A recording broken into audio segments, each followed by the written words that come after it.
Welcome to another Indie Dev Showcase, highlighting the many indie games we play here on the channel. If you'd like to submit a game for a future video, please reach out. But otherwise, let's begin.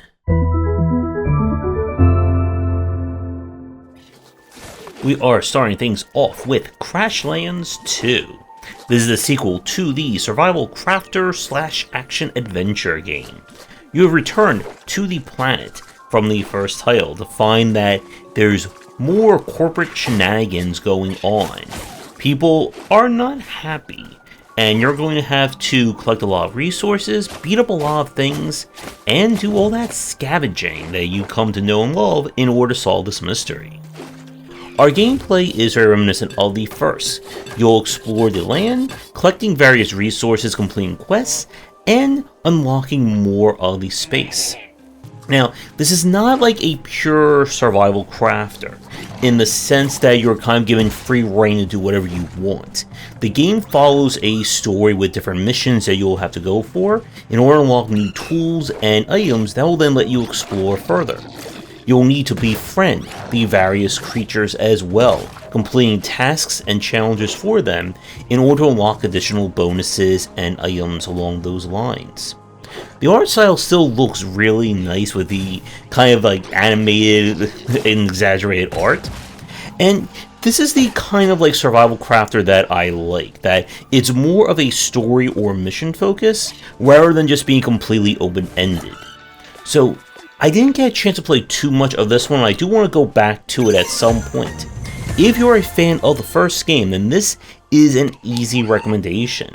And if you somehow missed the series and looking for a more lax or more action-y take on survival crafting, then I would give this one a play.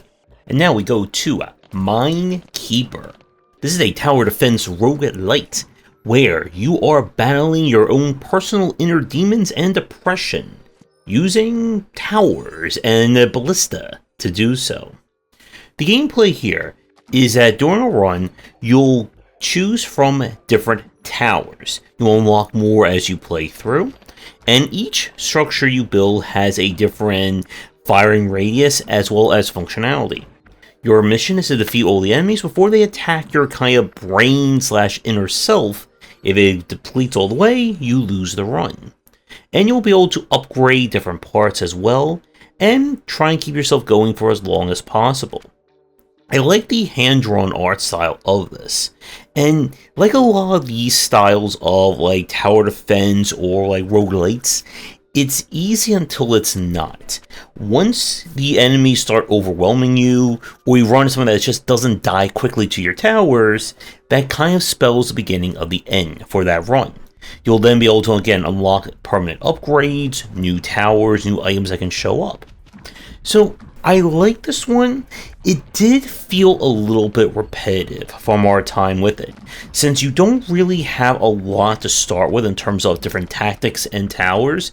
You're kind of just building like the same 2 or 3 things over and over again. I then would like maybe like a little bit faster progression at least at the start. But if you are a tower defense fan looking for a more metaphysical take on the genre, I would at least give this one a shot. We leave the inner demons for some rage with really simple golf.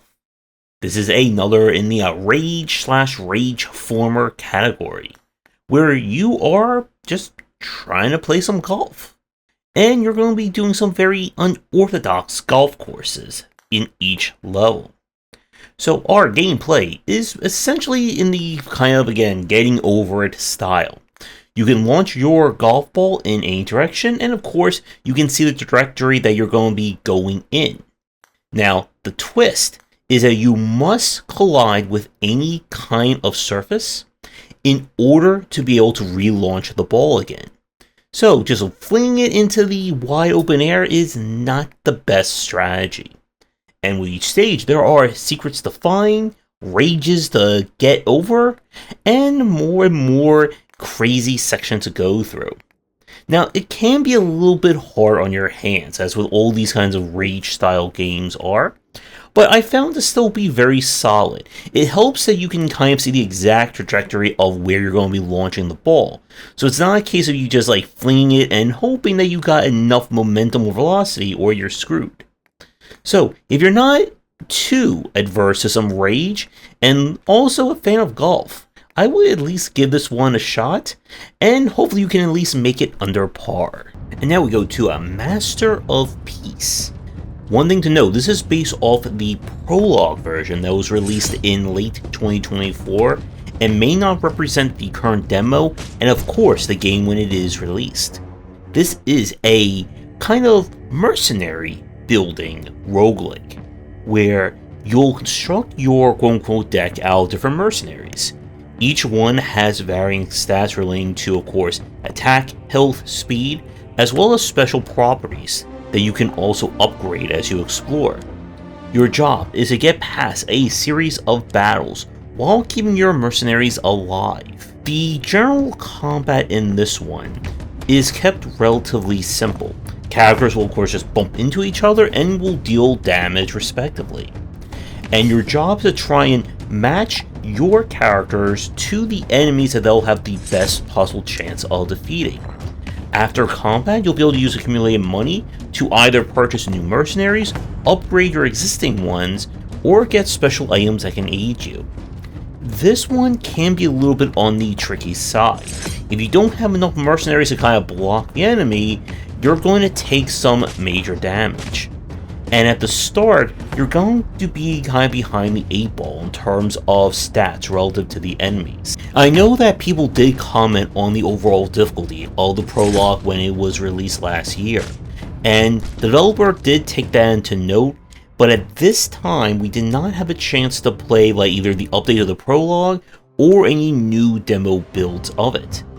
I do like the art style, and it does feel like a very solid and very streamlined take on the deck builder. I recommend at least checking it out to see if it works for you. And now we go to Doors of Insanity Reopened. This is a kind of remake slash remaster of the first Doors of Insanity, which was a deck building roguelike that came out a few years ago. We are once again climbing a strange tower full of all manner of unusual creatures and cards. Our gameplay here again is going to be pure deck building roguelike. You'll unlock eventually perks that you'll be able to use to fine tune and customize your run before you begin, and then it's up to you to climb the tower and see how far you can go using the very wide and unusual assortment of cards. The art in this one is certainly interesting. I really do like the variety of styles we see on the various cards, on top of the different ways of playing. You'll be able to do things such as having high damage, have little minions who can pop out and work for you on each turn. And like with a lot of the deck building style, this really comes down to figuring out what kind of build you want for your respective run, and then doing anything and everything that you can to maximize it. You'll be able to find gear that will also unlock different effects or just raise your base stats. Now this one can be on the challenging side. You run into an enemy encounter that just counters your specific build, you are done. There's not much more you can do to get around it. Now in terms of what's different between this versus the first one, I did not get a chance to play too much of the original release, and I can't really comment on what is different. If you did play that one and know, be sure to let me know down in the comments. But with that said, I would say that this is a very solid and entertaining deck builder. And if you're looking for a stylish one to tide you over before Slay the Spire 2 is released, I would at least give this one a spin. And now for the last game of the showcase, we have Willow Guard. This is a kind of narrative action adventure. You play a guard who has come to a small village after word of monsters and demons are around, and we have to get to the mystery of this. Our gameplay is a mix of kind of different genre styles. So you have the visual novel element, as you'll talk and interact with the various people. Making certain decisions will affect kind of your personality and your stats, which will determine what routes and options you'll have for later attempts. When it's time for combat, it turns into this kind of like top-down or kind of like isometric view as you hack slash dash your way around killing all manner of monsters. Now, the cards that you get to choose from, those are elements that you'll craft, buy, or upgrade at your camp. So you'll be able to choose which will randomly spawn. This will give you different abilities. They'll make your swords do more damage. They'll allow you to have better defense, and you'll be able to pick and choose how you see fit.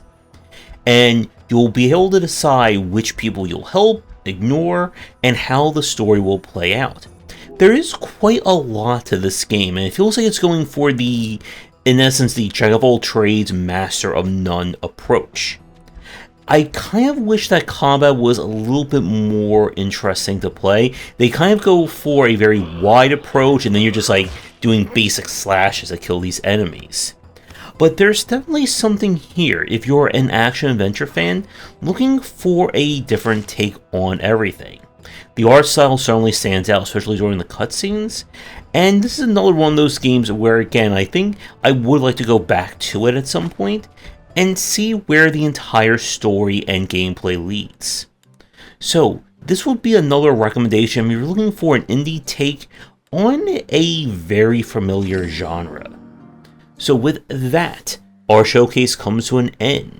If you'd like to make your game for a future one, please get in touch. And remember, we have a special sign up for first-time indie developers as well. If you did play any of these games, let me know what you thought about them down below.